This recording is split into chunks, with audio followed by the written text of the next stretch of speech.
What's up, YouTube? This is Too Raw for TV. All right, so before I get into this video, I want to give a shout out to two contributors to my channel, Aram and Jason. All right, so Aram, he is a huge NBA fan. He loves my NBA videos. He often writes about his experiences watching all-time greats when he was younger. As a kid and as a younger person, back in the 70s and the 80s. And he really likes when I talk about old school basketball. And I still will do a video talking about a player from the past. I have one in particular that I'm thinking about, but I'll probably do it this weekend. A guy that's forgotten, but the guy was a pretty big star in the NBA in the late 70s. All right. And to Jason, not only a contributor, but an actual friend, I'm saying? Thank you for your contribution. I know you're a long-time suffering Knicks fan. Hopefully you guys can turn it around. When, I don't know. But I think y'all need to get rid of Dolan, because the toxic atmosphere, players don't want to play for him. You know what I'm saying?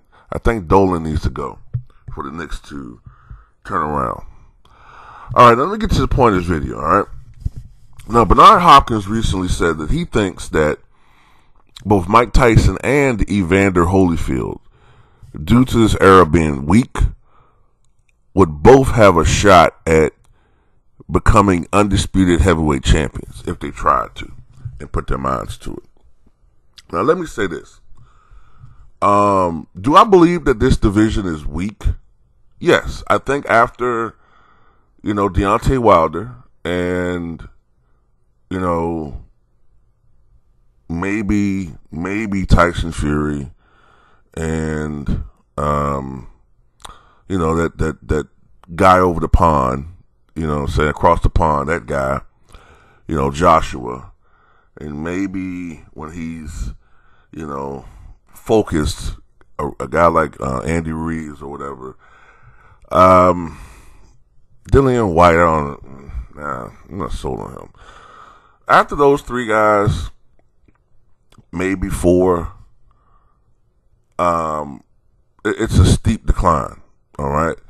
And I believe personally that after Wilder, the killer, for the most part, in these guys has evaporated. You know what I'm saying? You don't have that hunger, that you saw with the other eras. In my opinion, outside the 1970s, the 1990s had the best overall talent in the heavyweight division. You know what I'm saying? You had Lennox Lewis. You had, of course, Riddick Bowe for a while. You had Evander Holyfield. You had Mike Tyson, who wasn't quite the same fighter he was in the 80s, but he still was a force.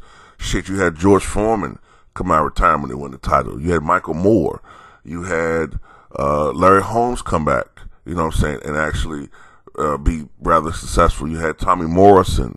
You had Galata. You had, what was his name? Razor Ruddock. You had so many fighters. What was his name? Ray Mercer. I'm talking about guys that could actually win a title, not just good fighters. It was a whole bunch of good fighters. Some guys I can't even think off the top of my head. It was so loaded in the 1990s. But at the same time, I don't think we could get caught up into the romanticism of the past, because we got to remember something, right? Now, first of all, Holyfield, I think, doesn't have a shot at all. We have to remember that Holyfield went through some wars, absolute wars, and he had to literally be forced out of boxing. I think it was 2007 when he last fought, or something like that, when he was 44, and there were some people who was even speculating that he was starting to have brain damage. And remember, he got blown out. He got KO'd by a blown up former, middleweight? And Tony, what was Tony, a welterweight or middle? No, he was a middleweight, I think. A blown up middleweight in Tony. So I remember how faded Holyfield looked. He looked terrible. Now, it's true these guys haven't beaten up their bodies since then. But, you know, skills are going to, if anything, just further erode. And I don't know if Holyfield, based on the way he looked when he was sparring recently, I don't think Holyfield has a real shot at all. Tyson, I remember how he looked toward the end when he was getting beat up by, you know, C-list fighters. So I can't really go there. I disagree. The only thing, all right, let me say this first. Let me give the cons. Number one, he's older. Okay? Yes, he's looked very impressive in sparring. But how many times have we remember or recall Tyson when he, you know, had his second phase of his career, right? And we would look at Tyson. I know this as a Tyson fan back then. We would look at Tyson and, oh my God, he looks phenomenal in sparring, right? He looks great in sparring before maybe the Lewis fight or something, or before, you know, some mediocre performance. He looks, you know, tremendous, but nobody's punching back. Then in the actual fight, you know, he looks lethargic. He's missing, swinging and missing. He's headhunting. He's no longer crouching. He's upright, so he's a target, you know, not elusive like he was younger. And it's the same problems, you know, the same deterioration of skills.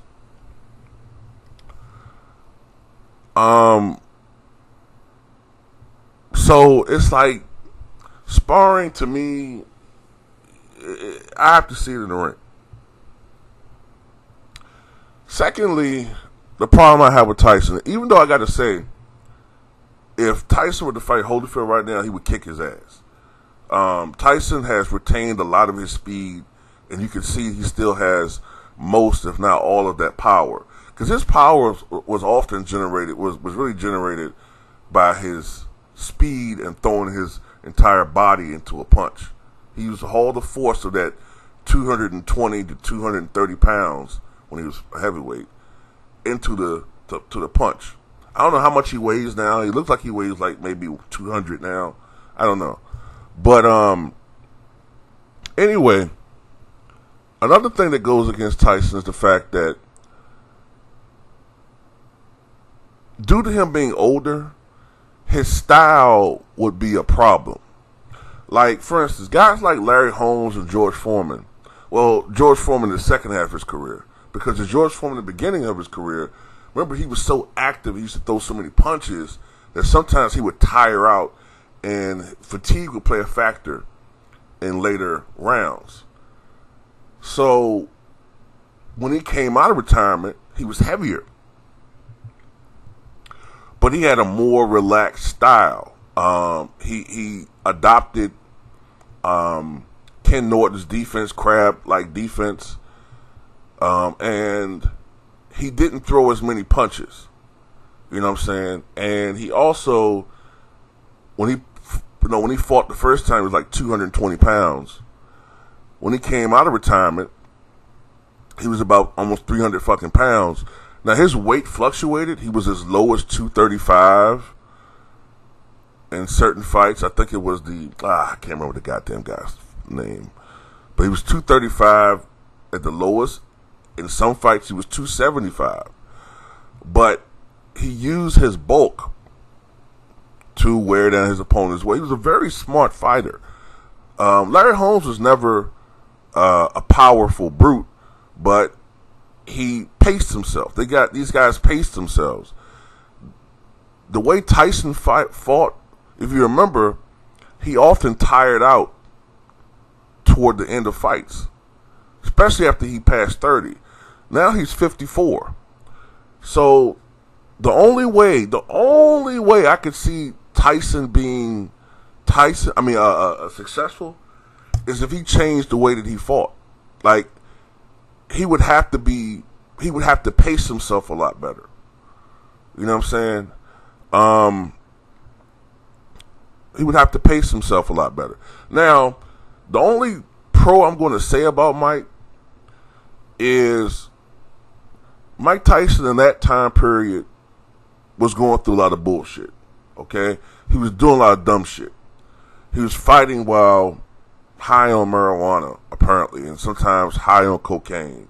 He was depressed oftentimes. You could see the manic behavior sometimes in some of the interviews. Tyson today seems to be a more put-together person.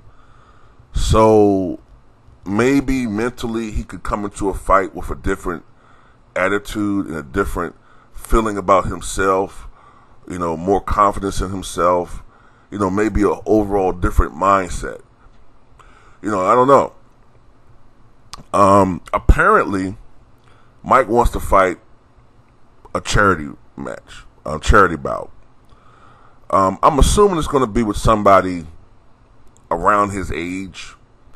I've seen some speculation with Holyfield. I think that would be decent. I even seen Roy Jones said that he'd be interested in sparring with, I guess sparring, because it'll be like maybe a 3 or 5 round exhibition match, I'm assuming.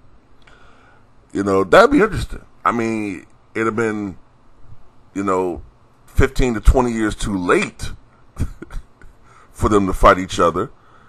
But it would be interesting seeing Roy Jones Jr. and Mike Tyson in the ring, even if it's just for a charity exhibition bout. But on a serious note, though, I don't think Tyson can come back and win the title. I do think, though, it's possible, as weak as this division is, to be a contender. I do think it's possible for him to be the Tyson that he was, say, past 2000 to 2003, where he wasn't good enough to beat the champions anymore, but he was good enough to beat the C-level guys and most of the B-level guys. I think that's possible. You know what I'm saying?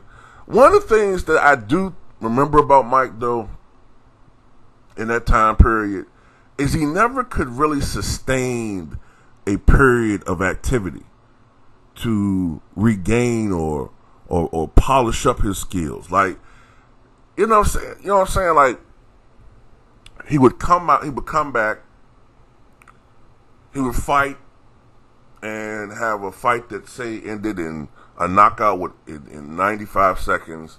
Then his next fight, it might last 2 rounds. Then, I don't know. The next fight might be a first round knockout. Then let's say some dumb shit happens, some domestic dispute happens, and he's suspended. He doesn't fight for 18 months. Then he comes back and have 2 quick knockouts, and he loses a third fight. Then he doesn't fight again for another 15 months. You know what I'm saying? Like, he wasn't consistently fighting like he was under Cus D'Amato. So, if he could actually, like, just fight. I know it's silly because he's 54 years old, but if he could actually have a situation where he could have fought 4 or 5 times a year, I don't know. But tell me what you guys think.